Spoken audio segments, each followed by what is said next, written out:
What's up, y'all? I hope you're doing well out there, beautiful people, whoever you are, wherever you are, whenever you are, however you are. I hope this video finds you at a good time. Now, let's get into it. Last time we were talking about fifth dimensional energy and how to maintain that kind of frequency during this transitional period, because the earth is shifting, things are moving. Higher energies are more prevalent, and it's best for us to understand and practice our own hygiene and making sure that we're staying at a certain frequency and doing our own work, because it's so easy. We all fall back into certain habits. We all fall short at times, and all that really is just confirmation that we are multi-dimensional beings. You're not going to be your highest self at all times. You're not going to be your lowest self at all times, but you are on the spectrum of those frequencies, of those expressions of yourself, right?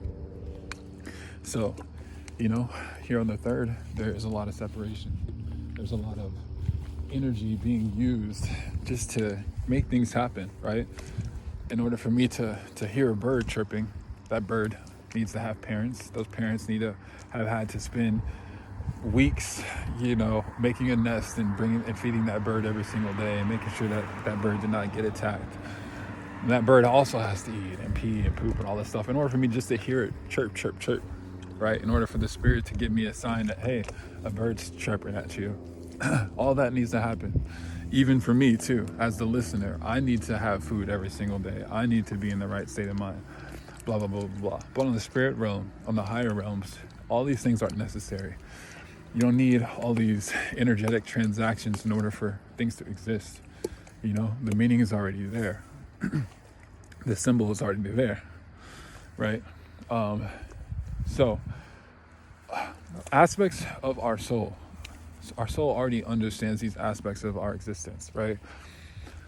And that's why we play out at different levels, right? That's why there is a scarcity mindset at times. That's why there is fear and so forth, because we are living in multiple dimensions. But there's also courage, right?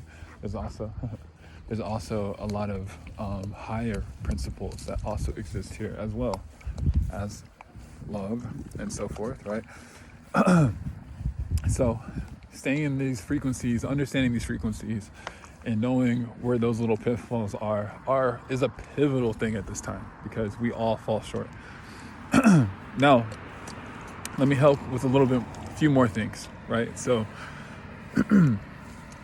on this third dimension, there's a lot of energy that people go into that's negative. It's just negative energy. And a lot of it is here. It's mental. A lot of it. And that mental space, that mental realm, is the fourth dimension. You have the third here, which is this physical realm that I was just talking about, how all these things need all this energy and denseness in order for it to exist, in order for us to know. And then you have the mental realm, which is one step above that, where you can understand and perceive and visualize that same bird that I mentioned before without that bird being here, right?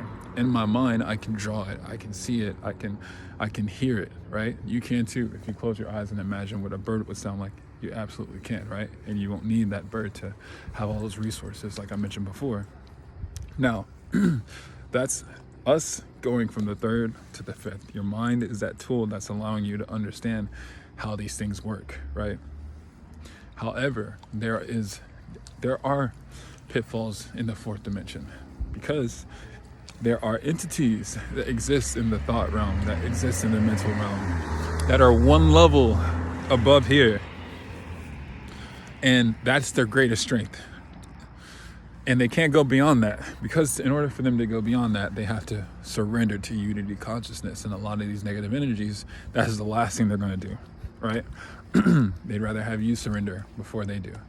Now, once you get to that fifth dimension, a lot of that stuff is kind of taken care of, because it's kind of like having a bodyguard, that veil, that threshold.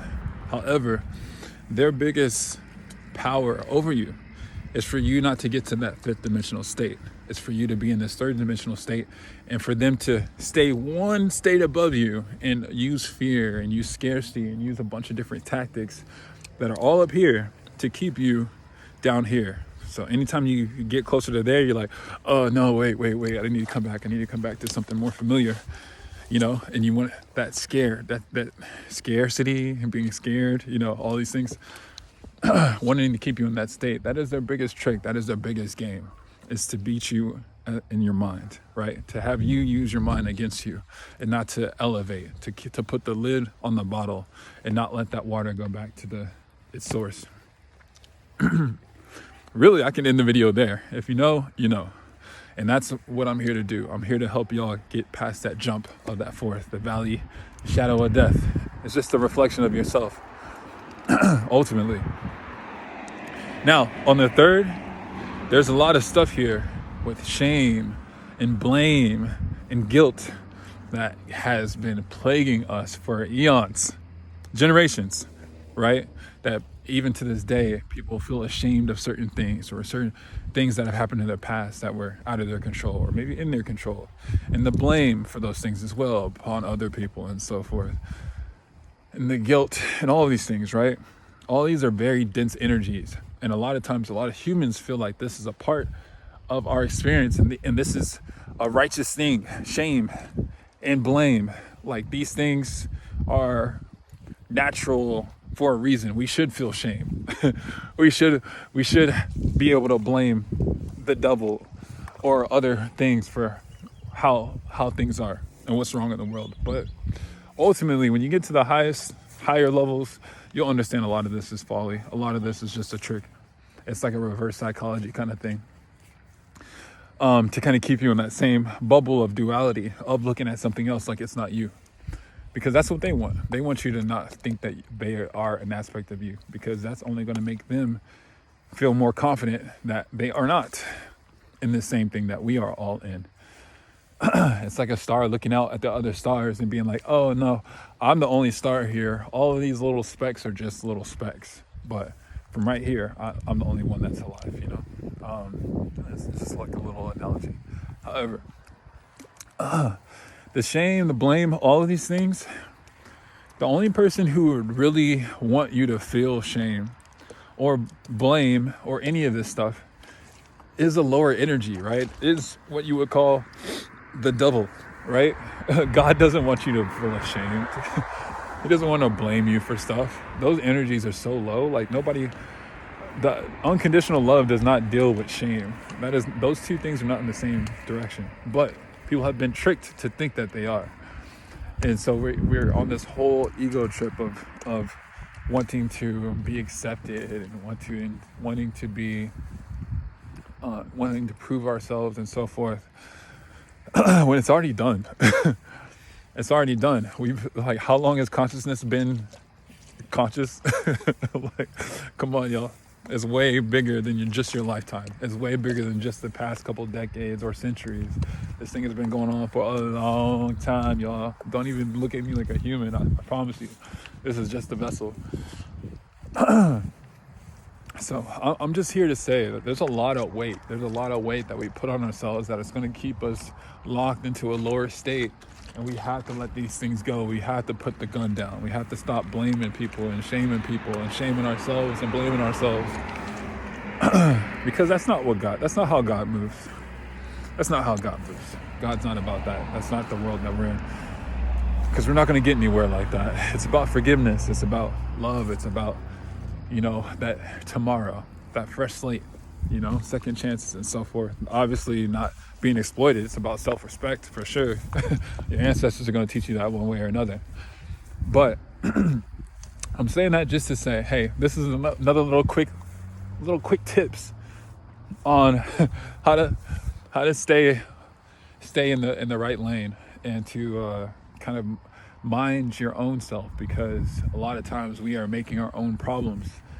If we take a step back and you kind of step out of your own situation, if you're feeling tense and you're feeling a lot of energy, this is a meditation I do, and I put it on this channel before. If I'm like sitting somewhere or standing somewhere and I'm tense, I'm like tight, like emotionally, I got stuff going on. I'm like, I think about if I wasn't standing where I was standing, and I was like, I'm not here, but I'm like over here, and I was just right there. I'm like, how does that energy feel without me actually occupying it? Because I got all this energy, this negative tension in here, but ultimately everything else around me is already at peace. And really, it's all happening in here. And I think a lot of us humans have to, in spirits, we have to understand that a lot of it is stemming from us. A lot of what's already here is already done. It's already beautiful. It's already peaceful. And it's abundant. And we have to get out of our own and get up here and reach our higher selves. Because really, reach our higher selves, because that's truly who we are. We're coming back to it. That's all we're doing. You're just jumping in the pool in the 3D, and then you're coming out, and then you're drying off, and you're back to your regular self. Because your 5D is really your true state. It's your pure state. It's more of like where you resonate, like your crystalline state. This is kind of like the state that you come to whenever you want to work on your code. We all got a backstory, and we get to live in our backstory in the third and kind of redo things, kind of like Assassin's Creed. You get to kind of, go back and kind of tweak a couple things, right? If you lived infinitely, and I'll just leave off on this. If you lived infinitely, right? If you're a spirit that's infinite and knows it will never die, right? And it never has. Your story, your legacy is really all there is, right? Because you never died. It's more about who you are and what you are. And what you can do is you can go into the third, and it's almost like being able to go rewrite your code and tweak your code and go into a past lifetime and be like, how could I do things differently? Or, hey, what kind of lifetime can I add to my overall soul in order to add more depth and more dimension and aspects to it? The same reason why we have different careers, or we learn different things, is because we're constantly expanding ourselves. We're constantly looking for new things to add to ourselves, right? That's just natural. Anyways, that's all. I'll leave it at there. I'll leave it right there. I'm not gonna make this too lengthy. We'll make more. Hope you are well, everybody. Enjoy your holidays. I'll catch you soon.